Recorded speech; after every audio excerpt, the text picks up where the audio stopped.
a self-taught musician racking up over 8 million plays on Spotify. Michael Oakley, welcome back to Heartbeat Hero Radio. In this world of promises, how you doing, man? Thanks for having me. A pleasure. Again, back 2 years ago, we also did an interview. I'm going to switch to the glasses so I can read my questions here. I spoke to you 2 years ago on the Dimmy K episode. We talked about your support team built around you and your music. Also, how you took a leap of faith, moving to a new country from Glasgow, Scotland, to Toronto, Canada. And today I would like to talk about the new album, your music video, past albums, your cats, and Scotland. Yes. And let's start with the new album, Prologue. Your last album, Odyssey, was released in 2021, which is 5 years later. Now you are coming with your new album called Prologue, releasing May 29th, 2020. Let's start with the new album. I got a lot of questions. How much work went into it? Who did you collaborate with? What's your favorite track off the album? Did you go back to the same team for this album? And where did the name come from? Well, okay, so the album name Prologue came about because after my last album, I actually felt like kind of a combination of feeling burnt out and also feeling fed up of synthwave music. Like there was just I felt like I had reached a point where I wasn't sure what I could say in the genre anymore. I felt like I needed a break because I had done 3 albums in the space of literally 5 years. Yeah, almost back to back. Yeah, back to back, non-stop. And you know, Odyssey, I wrote that album and recorded that all within, I think, a 1 year window, which for me is really, really productive. I just felt like I was tired.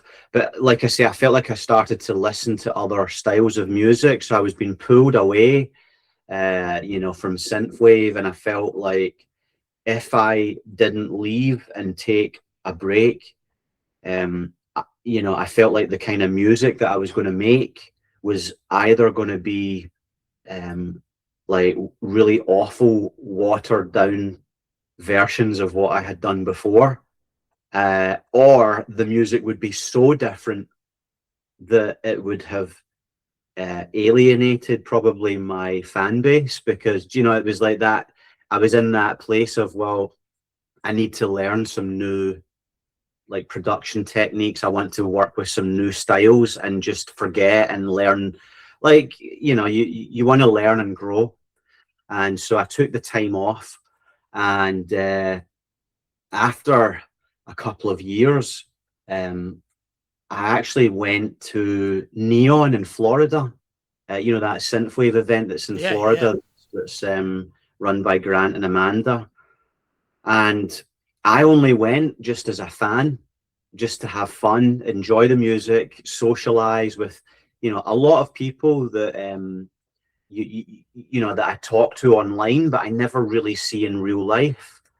So I got to hang out with them, and through that weekend of hanging out, seeing the music, listening and enjoying it, I remembered everything that I loved about synthwave, and something clicked, because I wanted to take my music in a certain direction, which was I wanted to bring more 1990s dance kind of influences into my music, but I didn't know how to do that without it being dangerously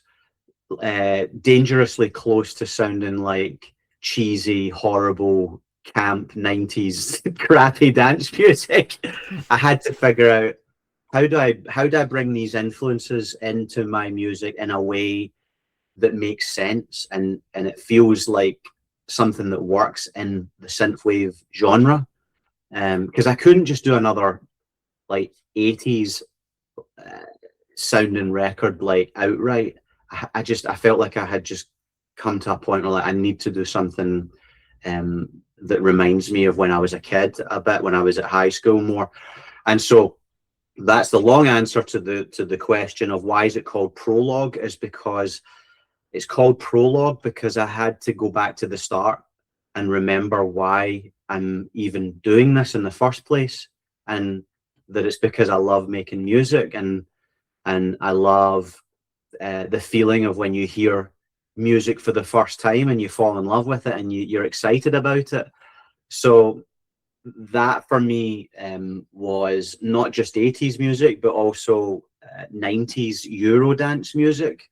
So I figured it out once I had went to Neon. I came home and I started working on the new album, and I figured it out. I figured out how to bring in the sounds that I wanted, to sort of package it in a way that still felt like a synthwave record.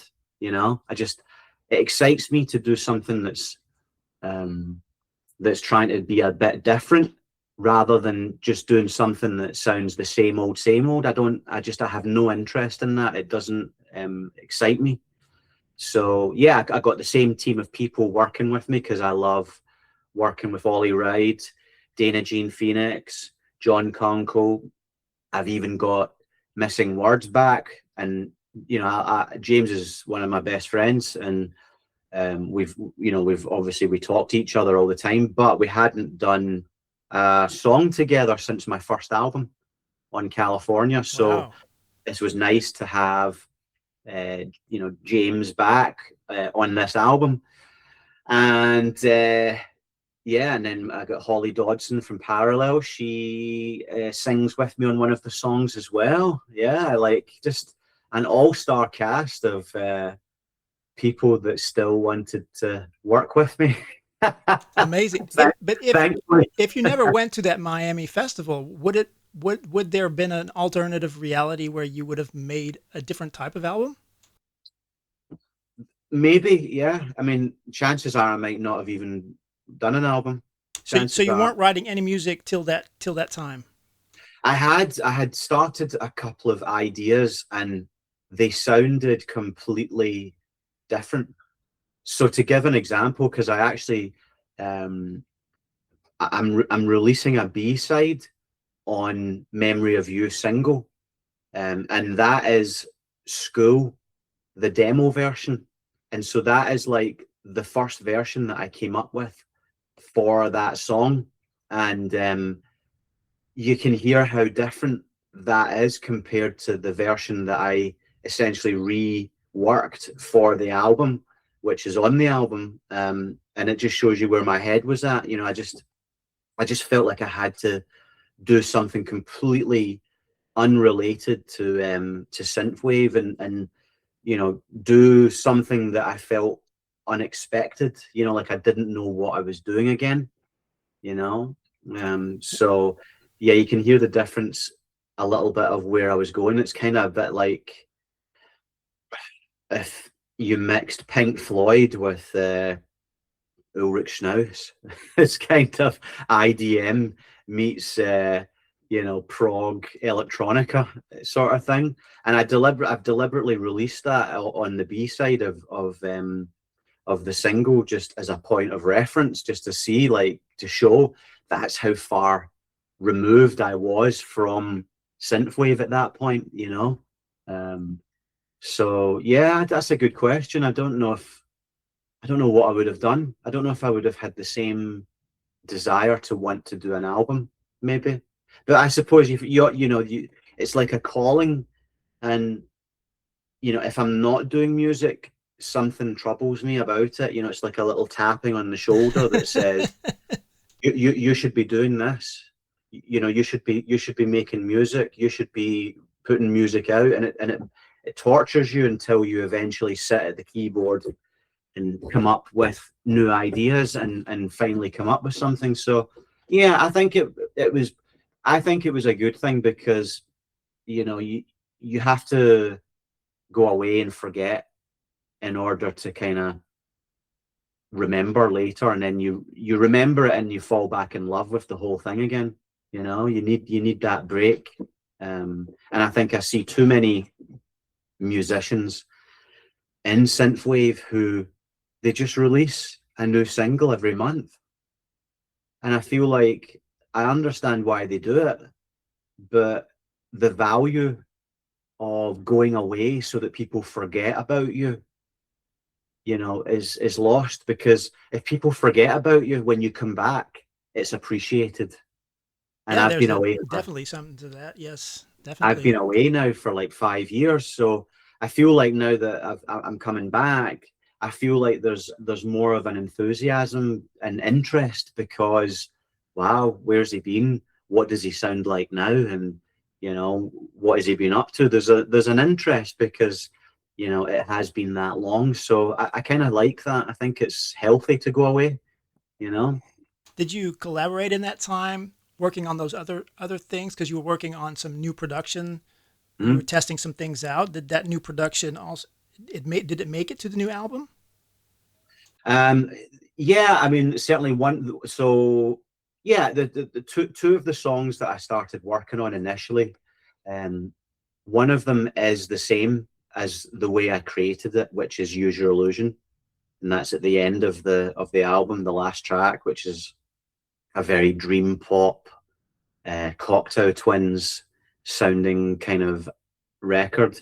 And then the other one, School, I reworked for the album. So by the time I got, you know, to that point and then went to Neon, um, and came back, it just something clicked, something made sense. And yeah, I just think if I'm going to release something, I need to I need to put something out that, you know, is like it shows that there's growth and that there's development, and that this just doesn't sound like my other albums. I don't like the idea of, you know, an album of mine sounding similar to another album. I don't like that. I think that makes me lose interest in making music if I thought that, you know. Your favorite track off the album, if you had to pick.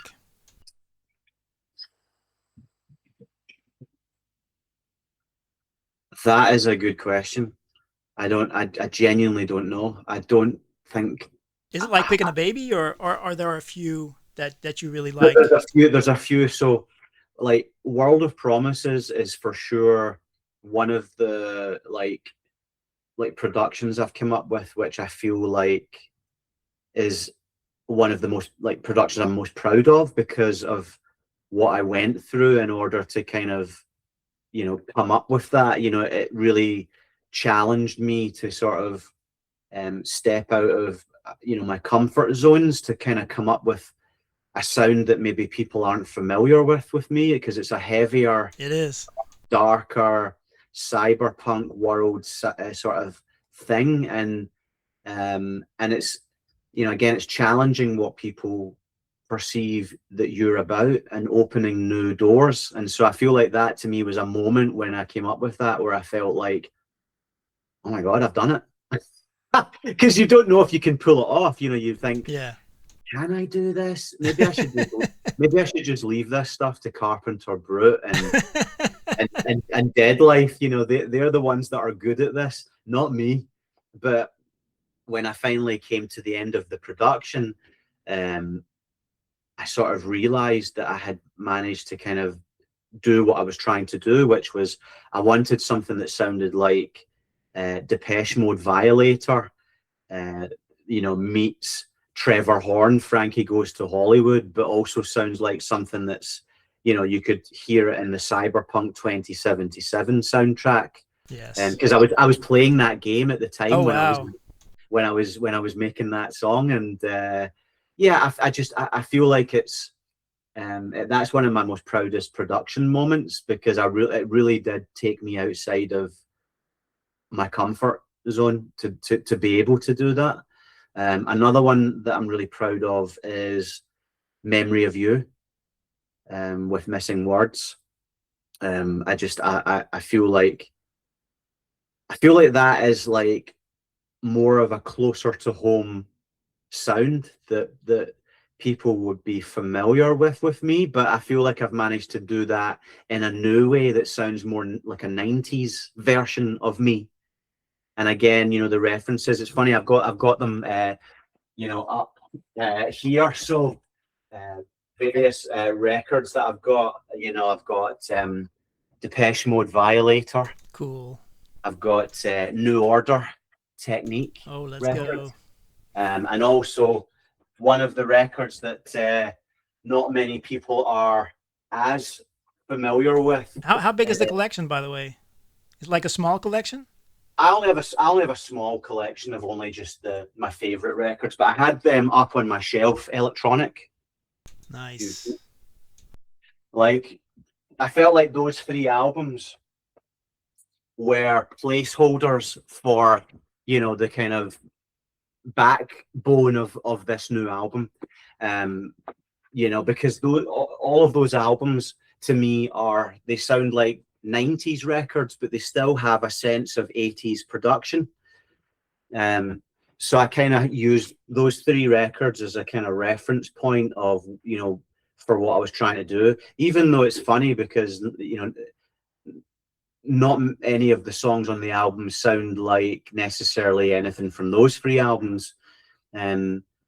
But that's how it usually works. You take in inspiration from various places, and then by the time you end up at the end of where you're trying to get to, it's unrecognizable because you hopefully have made it your own. But yeah, Memory of You is one that I'm really proud of. I love the bass sound that's in that song at the beginning, in the verses, that actual bass song, bass sound, the synth bass sound, that took me a long time to get that right, to get that sitting right. It's literally about, I think there's 5 layers of sounds together that I had to write in Memory of You. Let me pull it up real quick, Jimmy, just because I recently got the album and it's great.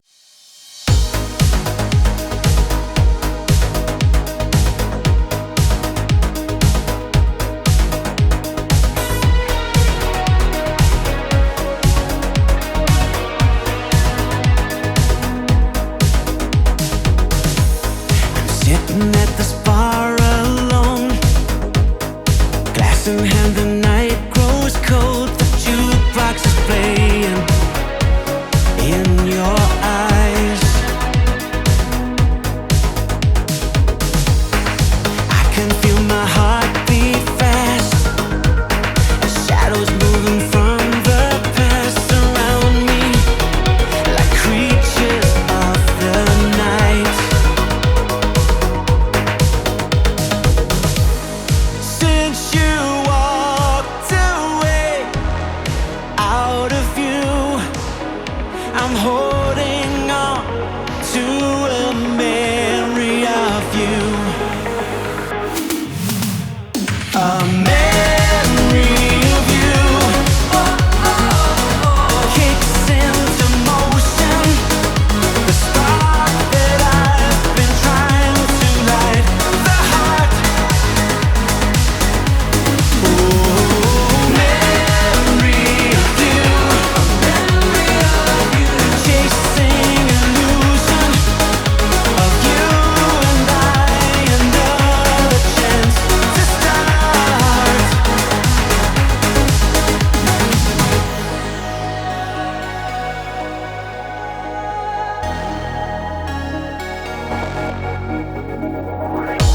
I'm trapped behind 1,000 lies that I see through your sweet disguise. It's over, no room for second chances, because I'm nobody's fool, and the love that won't be cruel to this heart of mine.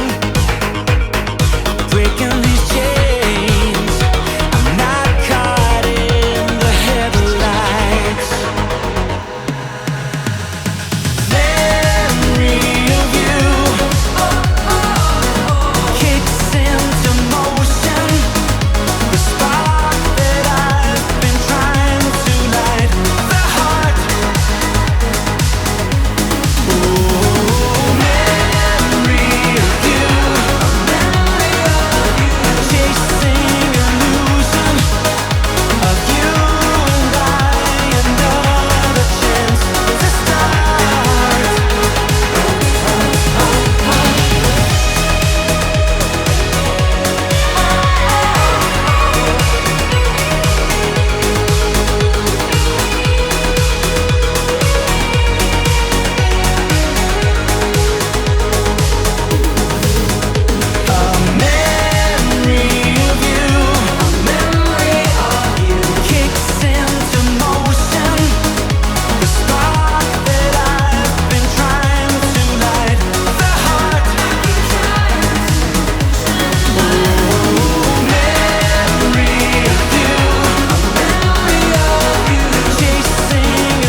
Was this only you on the track, or do you have backing vocals on this one? So Ollie Ride does backing vocals on That's that. what I thought. Yeah. Yeah. Did you write it together, the track, or? Yeah, myself and Ollie Ride, we wrote the whole album together. Actually, every track on it. Yeah. And were there more than 10 tracks where you had to pick from, or did you just write specifically 10 tracks and that was it? No, I was deliberate about just 10 tracks. Wow. I never had any excess tracks that didn't make it to the album. I was quite particular. I kind of knew what I was looking to do at a certain point halfway through the project. I was quite clear about the vision, about what I was trying to do. So it was a lot of fun working with Ollie, because we do a lot of discussion about the concept, about what we're trying to say, and the vision I have for like the concept of the song and what it is that I'm looking to say, whatever's bothering me, for instance, World of Promises.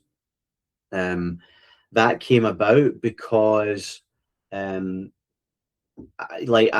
had a moment where Donald Trump was back on the campaign trail, and I found it fascinating. Like, I found that whole thing of him resurrecting his political career from the dead. Like, his political career was dead, and to see him somehow find a way back and pull off the most unbelievable, ridiculous comeback of politics that I've ever seen in my lifetime, to be honest, it troubled me. The whole thing across, not just in America, that was more of a springboard, and it's easy because America, I think, gets the most airtime politically across the world. 100%. But I felt like where I come from, in the United Kingdom, in Canada, in Europe, everybody I know, nobody's happy with the situation that they all find themselves in with their social and political and economic situation. And I kind of was sitting with this idea of, if nobody's happy, why is this situation allowed to continue? Why don't things change if no one is happy and we're all frustrated about the same things? Like, why aren't things changing? Like, surely you would think there would be a turning point of something where things would change, but they haven't. And I sat with that, and it troubled me. And I thought about, throughout the years, all of the people that I had voted for in my lifetime who ended up letting me down, and they made false promises that they didn't keep. But then you can't hold them accountable because someone else just comes in, the face changes, but the system continues. And I thought about that as this idea of like a world of promises where we just keep on getting fed the same bullshit promises and nothing ever changes. And that is the starting point from where the song came from, because I found that element fascinating. That is where we're looking for truth. And I'm not somebody that spends a lot of time online. I don't like social media. I find social media very divisive, and I feel like there's a bad energy that exists online on social media, and if you're not careful, your whole emotional balance can be thrown off by reading something that you saw online or some news article, and it makes you feel bad. And half of the time it's not true, it's just an opinion. But we can't seem to, or it's clickbait.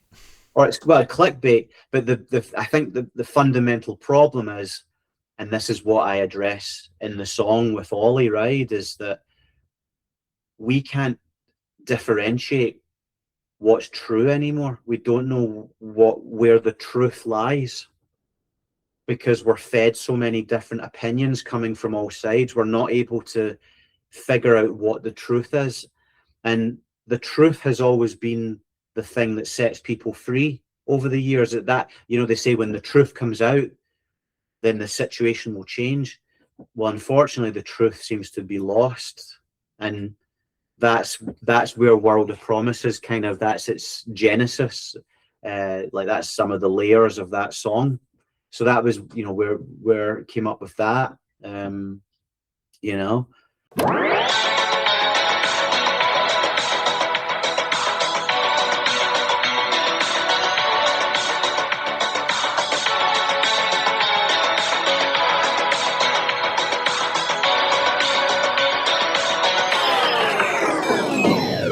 A show of hands who's losing self-control. Overstimulated, running on false hope. A war of words that want you on their side. It's all for power to conquer and divide. In this world of promises, do our words still mean a thing? Where's the truth in all of this? I can't take this anymore.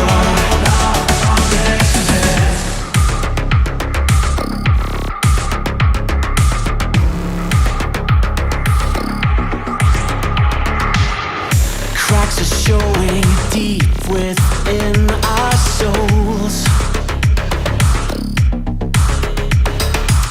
Society is eating itself whole. Manifests of lies from tongues of fire, singing the agenda of corporate choirs. In this world of promises, do our words still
Do you know, because it's the seventh track on the album, do you know beforehand where you're going to place specific tracks? How did it get the seventh place? What's your way of determining what gets where? Well, usually I work in a very linear fashion. I work on one song at a time, depending on the mood that I'm in. I'll spend, a couple of months usually on a song, and then sometimes I'll leave it once I've mixed the song to a certain level. I'll just leave it because there's no rush. Nowadays people feel this immediacy of having to release music every single month. I don't care for that.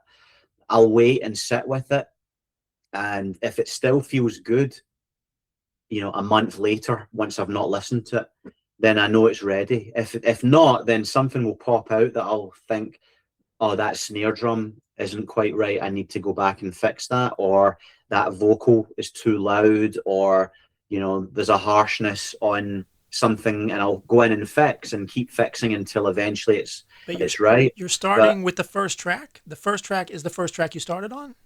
Well, so this is what happens usually. I get to a point where I have the 10 songs, and then once I have the 10 songs, I will then start to position them where I think is the perfect order, where the album flows in a certain way.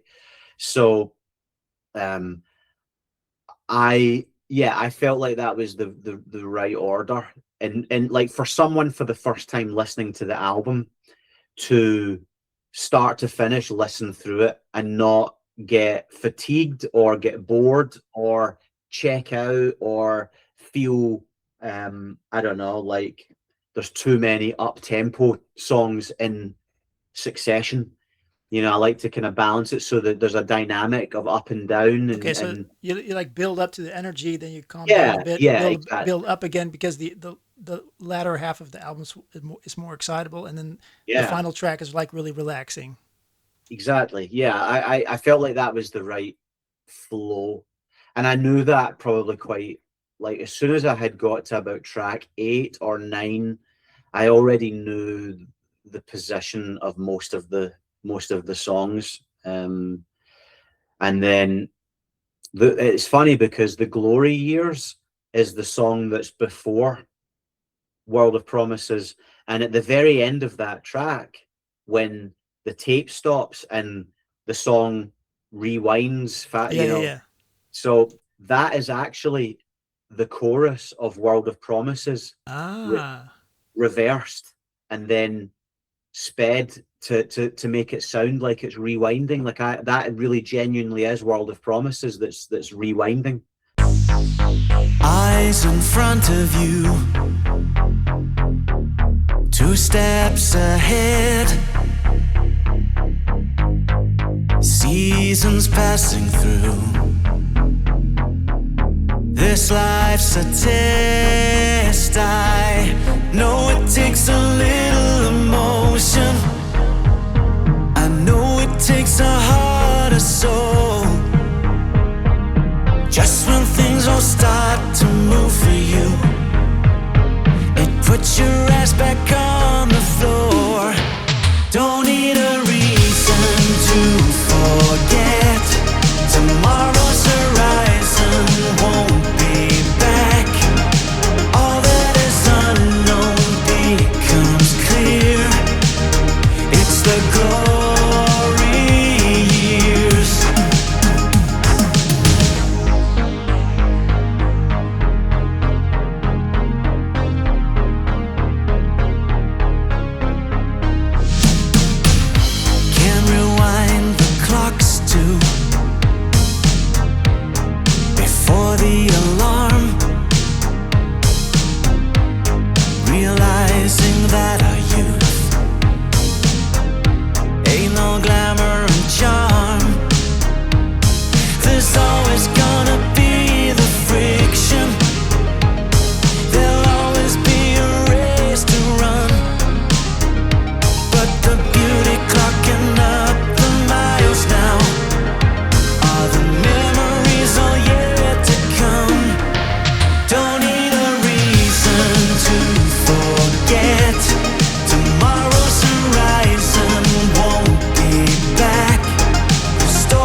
really determined on how like it's like you almost have the full album in your head already beforehand. And is there any are you like really good with not taking any feedback from anybody, or do you have like specific people maybe with Ollie that you kind of bounce off of, or like you really just I have a few people. I take advice from Ollie because you know, usually 9-10 times out of 10 he's absolutely right. You know, I don't think there's ever been a time where he hasn't like given me feedback and I haven't taken it. I've always, because he's for me, he's one of like the best songwriters in synthwave scene, actually. I mean, it's him and Tyler Lyle. that's what I And was then thinking. but once you get past those two, you know, where are the great writers? They're at the top. Yeah, they are the top for me personally. I think they are the best.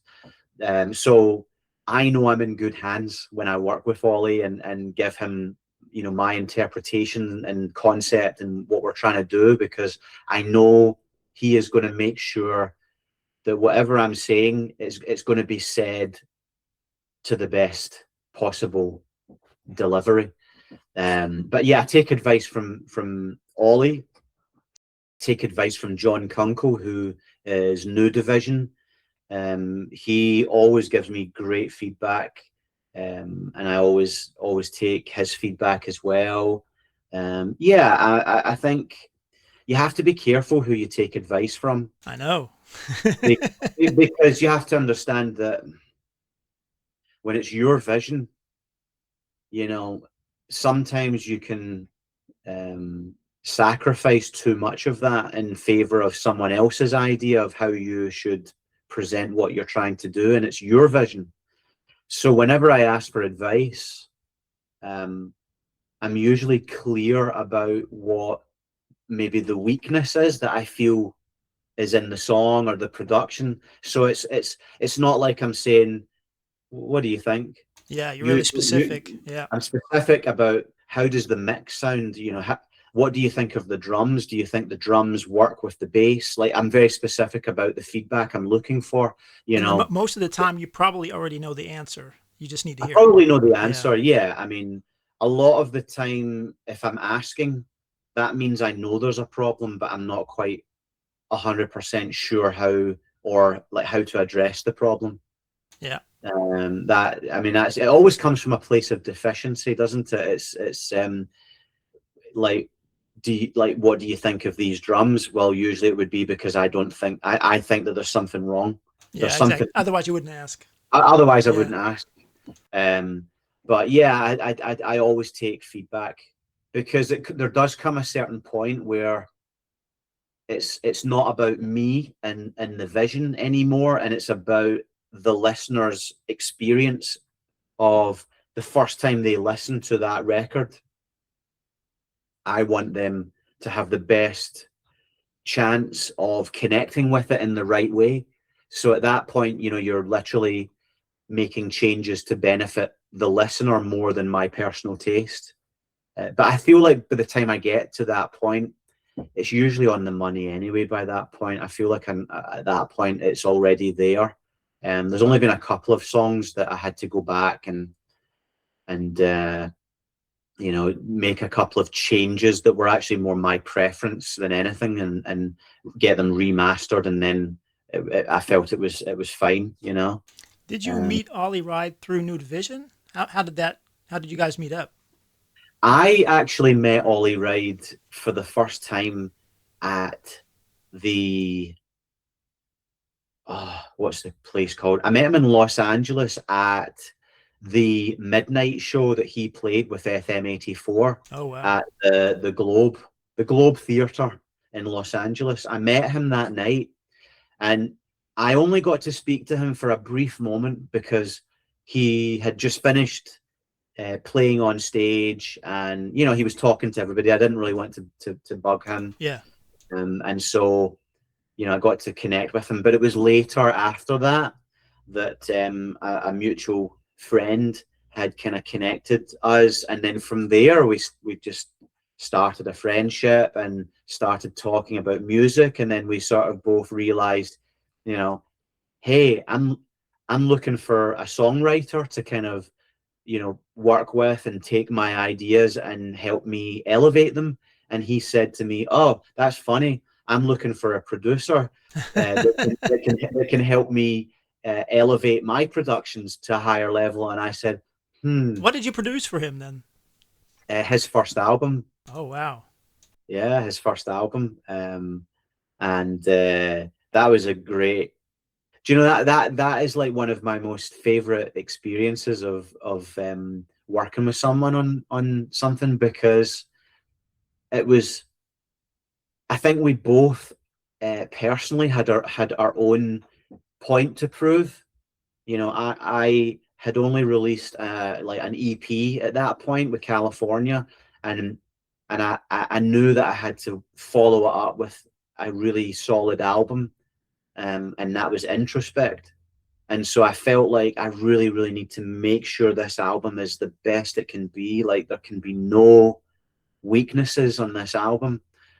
And I think Ollie as well, he had a point to prove, because, you know, he had been involved with FM84 and had all the success with Running in the Night and all of that stuff. But I think he wanted to establish himself as a solo artist. And so, just like me, where I wanted to make sure everything was done right, I think for him as well, it was the same. He wanted to make sure everything was done absolutely perfectly, no weaknesses, and really make a statement that, you know, he could stand on his own 2 feet. And so we both had this like drive together at that time when we were working together, and it was just really fun when we were doing it. And that relationship has continued, because Ollie's worked on all of my albums since then, Odyssey and now Prologue. And he's my kind of writer, actually. I like how we work together, and it's very easy, because there's an openness and an honestness about everything, and we're able to get to the crux of the concept of what we're trying to say. And I love that, you know. I feel like that's something that is overlooked by a lot of musicians in synthwave that write songs. And, you know, the song and the music is the most important to them, and the lyrics and the melody line are really kind of secondary. And to me, the melody line and the lyrics are just as important as the music. They have to be equal, because that to me is where great songwriting comes from. So I really put an emphasis on really quality songwriting with hooks, earworm, catchy melodies, but they have to have substance. You know, the lyrical content has to be something of substance that you can relate to. Otherwise, it's just fluff that no one cares about, that doesn't really, you don't feel it. It sounds nice and it's kind of colorful, but it doesn't. Is there an artist outside of synthwave that you really like? Well, all of my heroes are people like Pink Floyd. So Roger Waters is one of my favorite songwriters. Elton John. Bernie Taupin is, to me, probably the greatest lyricist of all time. You know, I love people like Paul Simon. I love Pet Shop Boys. You know, I like Neil Tennant's lyrics. I like how he delivers lyrics. I love Depeche Mode, and I think Martin Gore is one of the best songwriters ever. You know, the way he seems to capture frustrations with not knowing what this life is about spiritually and being troubled by that. Martin Gore gets that, and I think that's why that relates really well to a lot of people in the gothic and dark wave scene. You know, he gets it. So yeah, I mean, all of the people I like, there's an emphasis on songwriting. You know, it's an important part of the music as much as the music itself, and the production is important. So I think that's a lost art that not many people in synthwave put an emphasis on. Do you listen to a lot of music, or it's just the occasional? Yeah, listening? I do listen to a lot of music. Yeah, I whenever I'm working on my music, though, I tend not to listen to music when I'm working on my stuff, Because you're just listening to your own stuff the whole time, I'm assuming. because I'm just Yeah. listening to my thing, and Do, and there becomes an obsessive focus. do you listen to it when you go to bed at night, like in bed? No, the way I'll usually work is I'll sit here at this studio and here and work on this computer and come up with ideas and work them. And then if I have like a demo, I'll put it onto, I've got an iPod Touch, like an old iPod, and I put it on that, and then I go out for a walk, and then I listen on headphones. And usually it's a very different listening experience when you listen when you're out walking, because you can't do anything. Like you literally listen, and you can't touch the keyboard, and you can't touch anything. So your focus actually just shifts to the overall experience, and anything that I notice that I feel like is a problem, it becomes immediate to me. And then as soon as I get home, I fire on the session and fix it. Or make the changes. But yeah, I wish there was more of an emphasis on like quality songwriting in the synthwave world. You know, a lot of it is about a vibe, and I get it. You can always get it from the other artists outside of synthwave. I get it from the other artists, but I just, when I think of the golden age of when synthwave really had its, like, there was a period where there was just, like, the best period was met with great songwriting, and that was when the Midnight came out, FM84 came out, Gunship, when Time Cop was collaborating with vocalists as well. I think he still collabs with vocalists. He still collaborates with vocalists, but I actually like when Geordie was, had multiple vocalists on one album. Yeah. So you had Josh Daly, but you also had Dana Jean Phoenix, and then you also had and Tyler, Bad probably. Dreamers. Yeah, you had like different voices, and it was nice because, like, oh, that's a different tone. There's a female voice, but that really breaks this up. That's nice, And you also get, each of those singers would write the melody, and they would write the lyrics. So you also got their character in the song. Yeah, I guess everybody's getting bigger, and it's harder to get all those people on one album. Geordie could do it. He probably could. He probably could. That. He's big enough. So when listening to the album, I felt 80s vibes, 90s as well, and some zeros as well. Is that correct? That I'm feeling all those things? Yeah, I could hear that. Yeah, for sure. I could probably hear that. I'm personally probably more attuned to the 90s aspect of it. I think because I had to be so cautious about how I executed those influences. The most 90s sounding track is Hurts Like Heaven, with Parallels. And that to me sounds like Hadaway, something like that. Like, it's got that vibe to it. And then School also has a very Hadaway 90s, Pet Shop Boys 90s kind of flavor to it. But I've still managed to keep a certain, because the thing is, I love 80s production. I love gated reverb on drums. I love Lexicon, airy reverb on vocals and on the synthesizers. I like a certain kind of production value, which actually is my core value, is probably 80s production.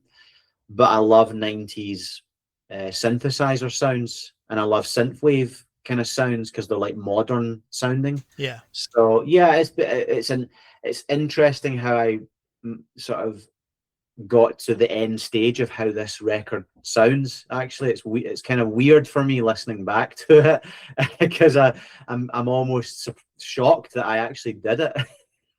There was a track in there that had a little bit of Mad Max vibes in there. Was that a obvious choice of yours? That I love Mad Max movies. What, like the first Mad Max is like just the best. Like that is the best of the whole thing, the whole series. And I've always wanted to write a song that was me imagining if the producers of the movie had came to me and said, "Hey, Michael, we've got a new Mad Max movie. Can you write the theme tune?" And I thought that's a great challenge. Like writing a song for a movie, only I get to decide what movie that it's for, like, because I can choose, because it's fiction, you know, it's not real. Exactly. So I thought Mad Max, that is the perfect movie to do a song for, you know. So that's where that came from. Yeah. Maybe somebody can do a Mad Max edit on that track. Put it to the movie of it, yeah, of a video. That would be great. I know some people in the scene that can do that. My favorite track was World of Promises, before I found out that you were releasing it as a video as well. It's a little bit more on the dark cyberpunk side, which you explained, and I really like that a lot. And it kind of gave me some Lady Gaga vibes. I don't know if you can relate to that. Yeah, yeah, for sure. I love Lady Gaga. Like, she's one of the few modern pop artists that I actually like. You know, I think because she has, I think she has one foot in classic songwriting era. I think she comes from that era of, you know, great writing, and she has a nod to that. Whereas a lot of newer pop writers, I don't think they do. And I think a problem with that is because there's 10 or 12 different songwriters listed on the song. Yes, yes. Whereas if you look at her songs, it's only 2 or 3 writers. Oh, I didn't know that. And she is the core writer behind it, and the producer. She actually produces music as well. You know, she's very, very talented. So I'm a big Gaga fan, actually. I think she's fantastic. And that's the only track I think that sounds a little Zeros, because I think she came from that era as well. Yeah, for sure. Yeah. I'm proud of that one. Like, I feel like that is it's a curveball that people just don't. They would never think that was something that I was capable of doing. Well, I loved it. It was my favorite. It was like it like immediately came out of the whole track list for me. So now we get to talk about the new music video, World of Promises, written by you and Ollie Ride. You told me about writing the track. You released a music video, which a few people I want to say were in it. Valley Lights was featured in the video. Can you tell me how he got in the video? So I came to know Valley Lights because myself and Missing Words, James, we both wrote Valley Lights album that that's what I thought. He just announced. So that's how we kind of became friends with him and got to know him. And he came out to Los Angeles, and he looks great. I mean, he's a really great, he's a great looking guy. He's got a very unique look, and it was perfect for the video. So I said, "How would you like to be a henchman in a music video?" And he said, "Hell yeah, I would love to be in a video." So did he take his twin brother with him? No, he did not. Did you know he had a twin brother? Yes, I did indeed. So yeah, he's in it. Glitbiter, Florence. Yes. Wait. I got these. We had Demi K was play. I don't think he was in the video, but he did play the guitar. He played guitar in the choruses. Yeah.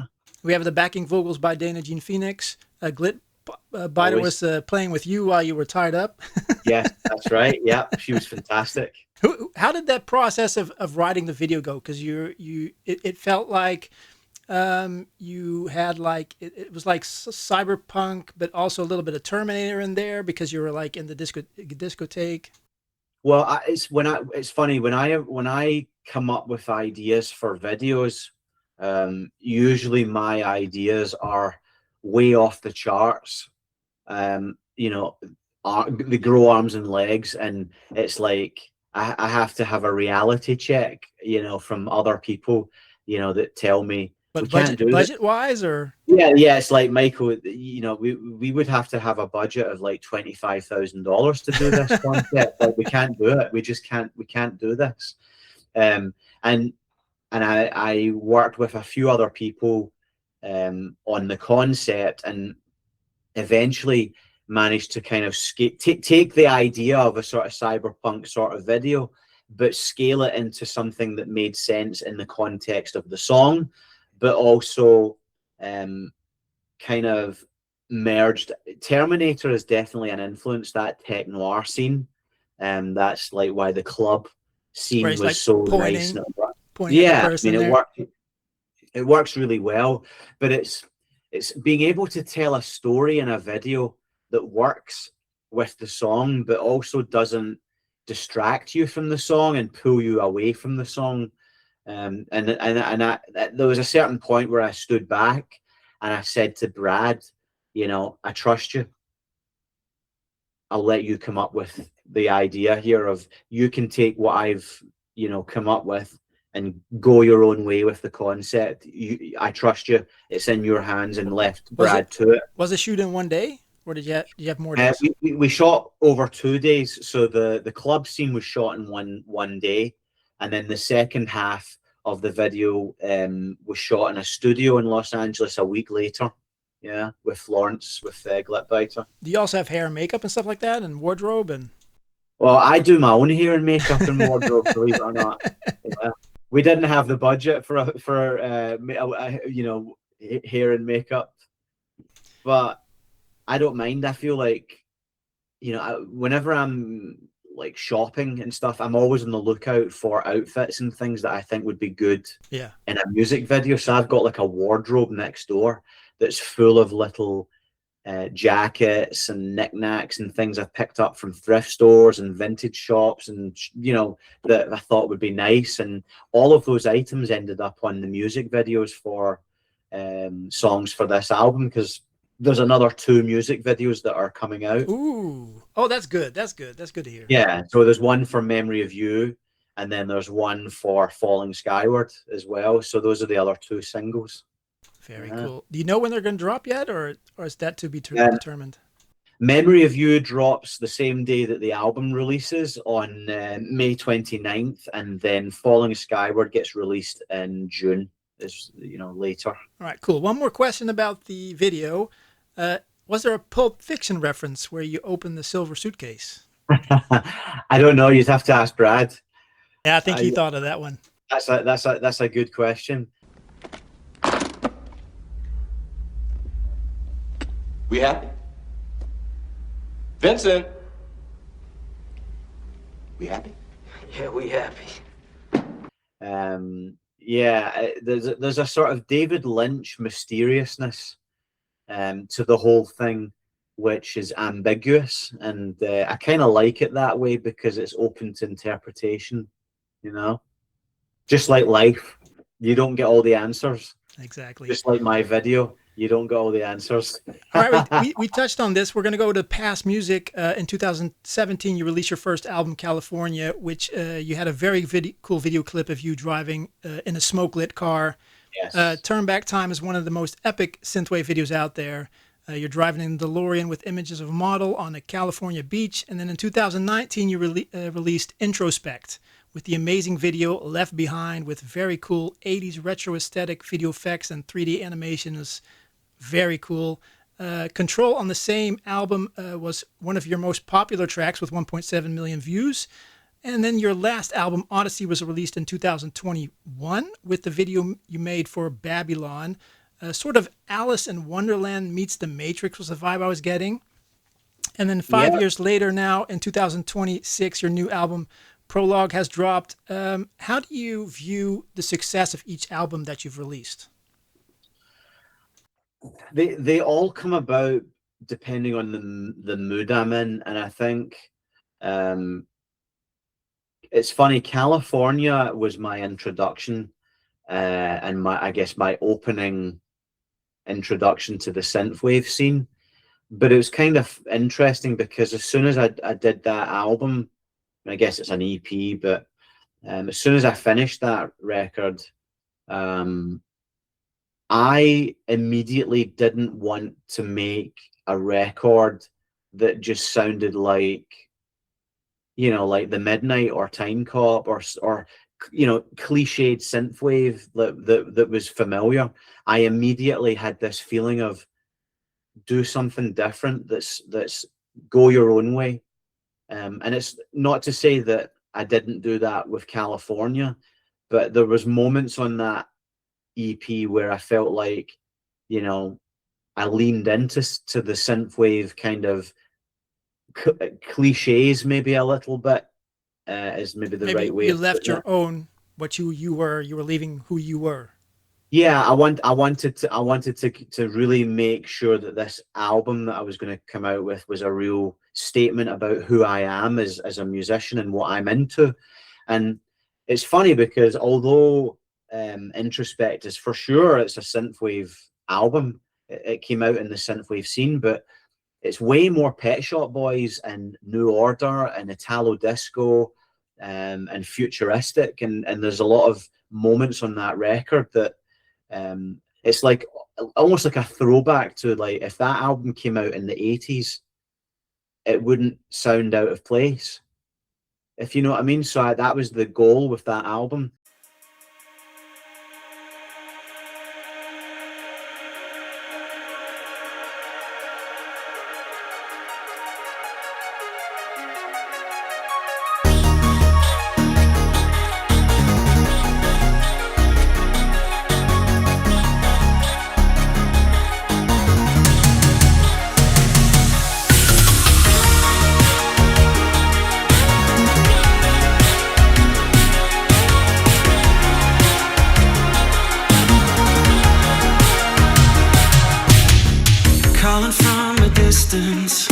I hear your voice again. All the signs are pointing to what I don't understand. Are you now the kiss of life, hiding in the dark?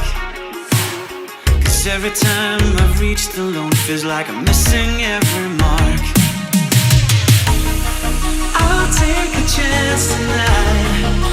Another roll out the dice. I can't lose with you. High, but you're falling like the rain.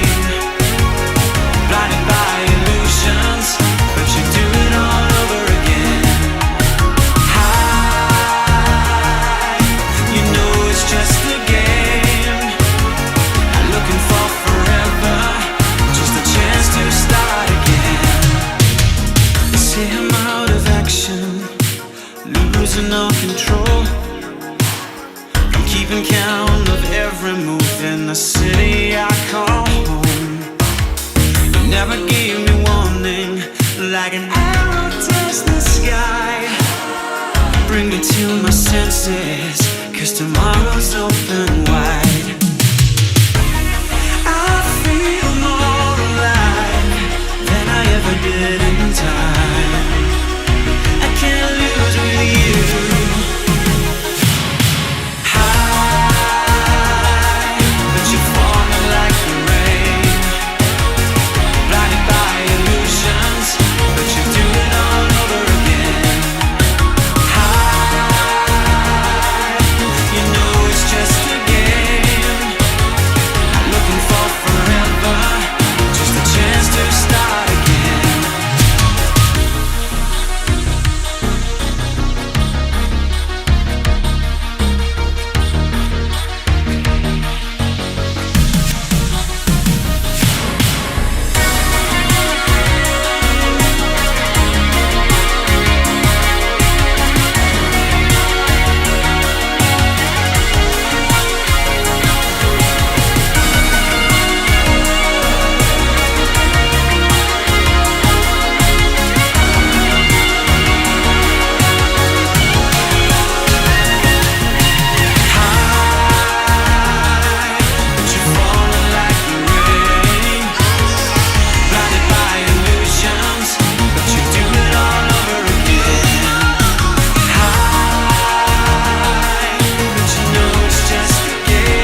And then when I got to Odyssey, I was in a kind of space where I wanted to do a more chill out kind of album that was more down tempo. So a lot of the tempos are like 90 beats per minute, 100 beats per minute.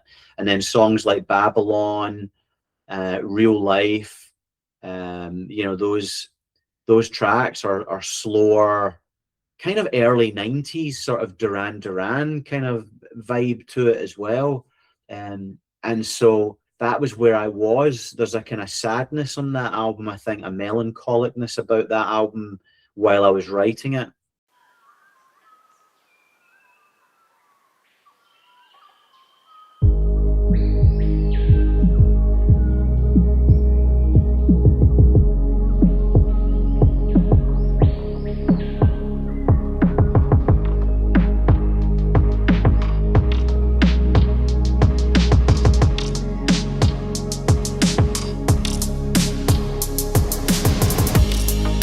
Meeting you tonight,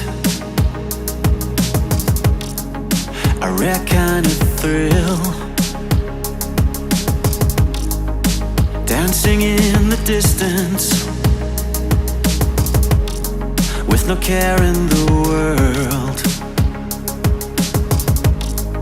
The players tried the best lines, the hyenas with their looks could kill. We're synchronized and sacred, and I still think about it. Nothing stood between us, nothing ever will. She said, come with me, let's paint the old town red. You make it so easy to let loose of my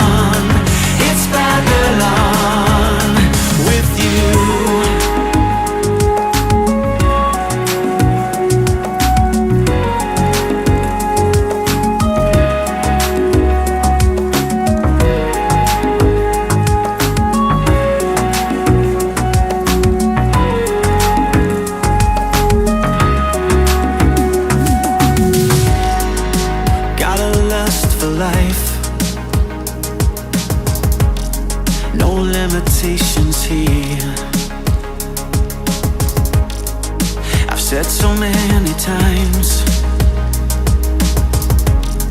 how you silenced my fears. I'll lay awake and guard you until the kingdom come. Adrenalized and blessed, I'm giving you my best. Nothing stands between us, nothing ever will. She said, come with me, let's paint the old town red. You make it so easy to let loose of myself.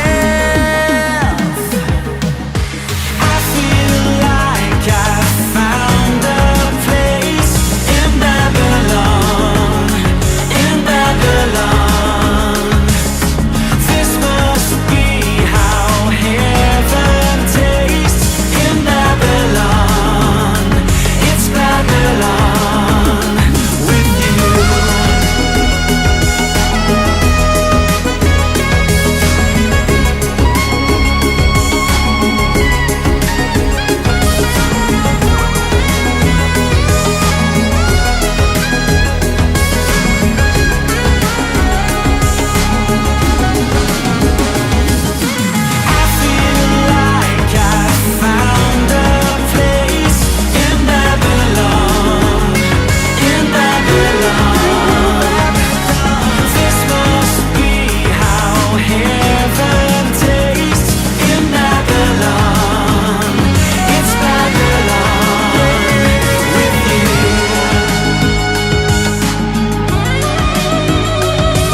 And then with Prologue, I knew right from the beginning, before I started Prologue, I wanted to make a really up-tempo, high energy, direct album that was, you know, all killer, no filler. You know, I didn't want to have anything that sounded too much like an album track, or, you know, that it was kind of like too down tempo. And I felt like the way I approached Prologue was I went with it trying to make every song sound like as if I was writing a single. And so there's a way more kind of up-tempo energy to Prologue, I think, which comes through. You know, it's very bright, and it's a much synth heavier record, whereas on Odyssey there was a lot more acoustic instrumentation. There was more guitars, there's saxophone, acoustic guitar, and there was more of an emphasis maybe on a mood, a vibe, you know, because of the slower tempo. I was able to kind of do that and make it more moody. But on this album, I really went for a far more in-your-face synthesizer heavy record, you know. So yeah, it's funny, I do have concepts before I start. You know, I have an idea of kind of tonally where I would like the album to go. But whether it ends up there by the end of it is another story. I mean, yeah. You just never know. But I feel like I've so far been able to do that, thankfully, you know. Well, not know is the exciting part. Exactly. You've got to have one hand on it, and then the other hand doesn't know what is happening, and you go with the flow, but you have to have an overarching concept of what you think the whole thing should be. And certainly by the time I've got to the end of each album, it's usually in the ballpark of what I was initially trying to do. Yeah. All right, so we talked about your new album, your past albums.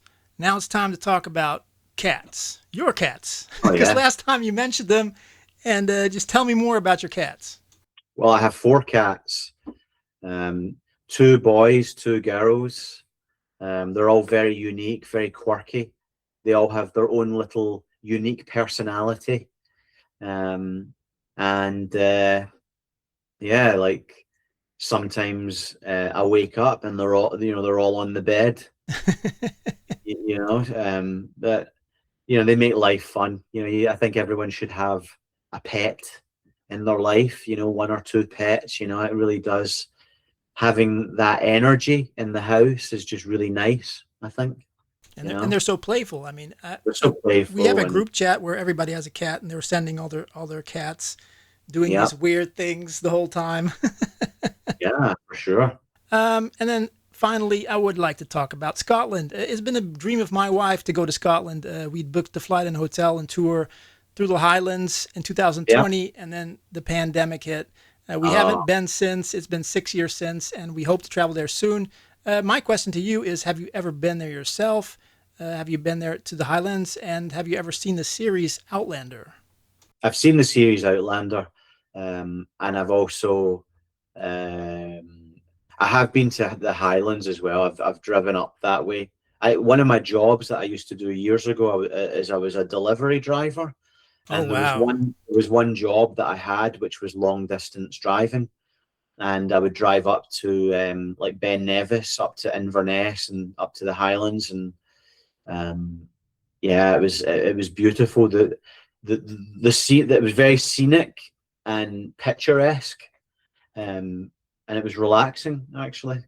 Yeah, I can't wait to go. It's did you play synthwave while you were driving, or did you listen to other kinds of music? At that point, I hadn't discovered synthwave. Oh. This is like 15 years ago. Yeah, this is going way back. I don't even think I'd seen the movie Drive at this point.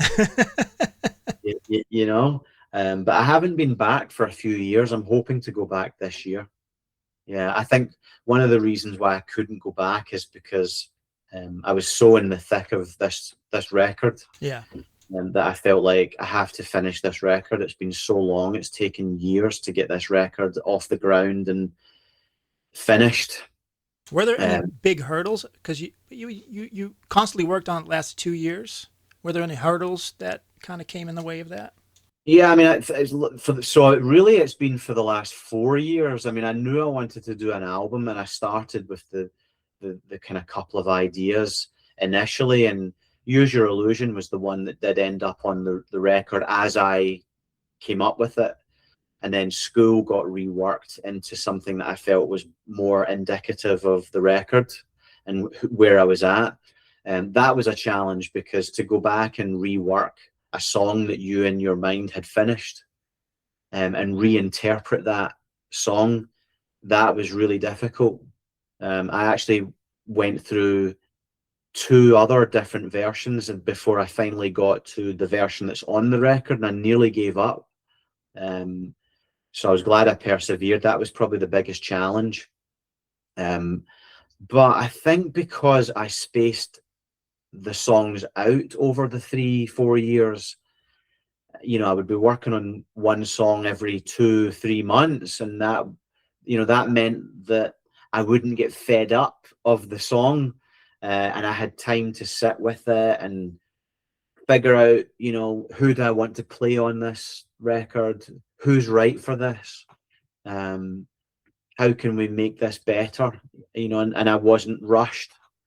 It meant I could kind of be the perfectionist, I suppose. And I used to be a bad perfectionist, where, things wouldn't get finished and I would fiddle around with it, and it was unhealthy because it wasn't productive. It was just fiddling. And eventually I got to a point where I realized, if the listener isn't going to benefit from anything I'm about to do, don't do it. And so now I'm a good perfectionist, because I know when I get to a certain point where I have to say, the listener isn't going to get anything out of this change that I'm about to make, so don't bother doing it. Just, we're ready. Sign off on it, get it mastered, finish it. It's ready. Yeah. Awesome. Michael, thank you so much for this interview. I wish you a lot of success with your new album, Prologue. Everybody check it out. It's available now on Bandcamp when this interview releases. One last question. What are you grateful for, and what would you like to promote? Oh, wow. Well, I am grateful for all of the collaborations and friendships that I've got in synthwave, but the one person I would like to give a shout out to is Missing Words, my friend James. James released a new album on New Retrowave just recently, and I would implore everybody to go and check it out, because it's to me it's the best album that's came out on New Retrowave in the last few years. It's just phenomenal. I had the pleasure of getting to work with James again, on my new album. I would implore everybody to go and check out Missing Words' new album, which is called Serotonin, and it's out on New Retrowave. It's a fantastic record. I feel like it's an album that takes synthwave and pushes into new places that are interesting. And James is one of the most talented people that I've ever worked with. So that's my shout out. Check out Missing Words' Serotonin album. You won't be disappointed. Missing Words, Serotonin. I'm gonna check that out.